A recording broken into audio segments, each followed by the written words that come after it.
Assalamualaikum warahmatullahi wabarakatuh. Jumpa lagi dengan Spirit Tutorial. Mudah-mudahan bermanfaat buat kita bersama.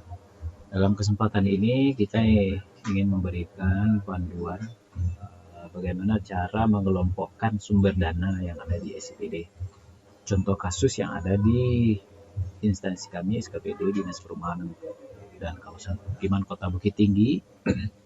Kita ada kegiatan bantuan bedah rumah yang dananya itu bersumber ini contoh ya, kegiatannya itu ada satu yang namanya bantuan stimulan rumah swadaya BSRS DAK tahun 2022, di mana kalau kami di kegiatan ini harus ada sharing dana dari APBD, ya kan?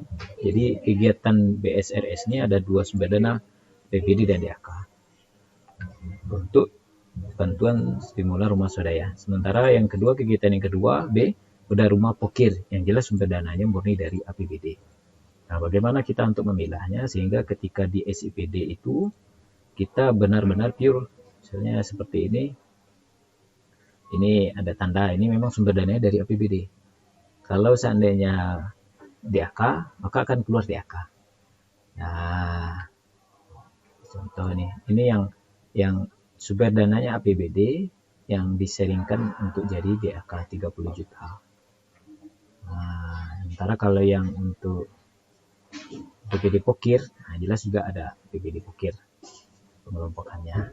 Oke. Jadi kalau kasusnya seperti ini maka kita perlu pengelompokan sumber dana sehingga kita bisa memilah-milah atau pertanggungjawabannya nanti ini sumber dananya dari APBD atau DAK. Yang pertama jelas buka brosurnya dulu, brosurnya, kemudian jadi SIPD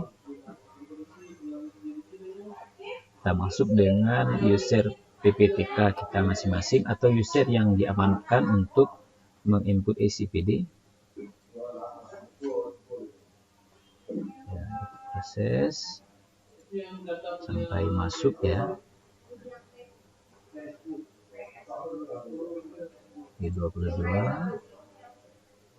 Kalau kita kegiatannya perbaikan rumah tidak layak huni, sub kegiatannya perbaikan rumah tidak layak huni. Ya, kita lihat SPD, kemudian pilih sub kegiatan belanja, pilih saja all, kemudian control find biar cepat, perbaikan rumah tidak layak huni. Nah ini, terus pilih detail rincian. Ya, nah seperti ini. Contoh, terus kalian kita ingin menambah atau mengelompokkan. Contoh misalnya, ini ada kegiatan ini ya, APBD sharing. Misalnya ini belum kita kelompokkan, ada bantuan sosial atau pembelian peralatan yang sumber dananya seharusnya ini adalah dari DAK atau APBD. Maka kita edit saja di sini kalau sudah di input. Nah, di sini kan ada pengelompokan belanja. Pengelompokan belanja ini kalau sekiranya ini kan sudah kita buat ini APBD dan DAK. Nah, kalau belum ada pengelompokan ini, klik tambah, pilih kategori. Nah, pemaketan pekerjaan atau pengelompokan belanja. Nah, misalnya pengelompokan belanja. Kalau kegiatan kita bersumber dari dananya dari DAK, misalnya kita buat di sini DAK. Nah, gitu. Terus simpan dan tutup. Maka nanti akan muncul sesuai menu apa yang kita buat. Nah, kemudian kita simpanlah. Namun untuk lebih detail lagi, karena kalau contoh kasus kami di perumahan, dalam satu kegiatan ini dua sumber dana. Ada kegiatan bedah rumah yang sama persis tapi beda kegiatan sebenarnya. Ada bedah rumah dari pokir, kemudian bantuan stimulan rumah swadaya DAK. Maka untuk mempermudahnya kita bagi lagi seperti ini, APBD cost sharing DAK. Tapi ini yang dana APBD yang di sharing sebagai wajiban untuk DAK tadi sebesar 30 juta. Kemudian ini ada APBD Pokirewan.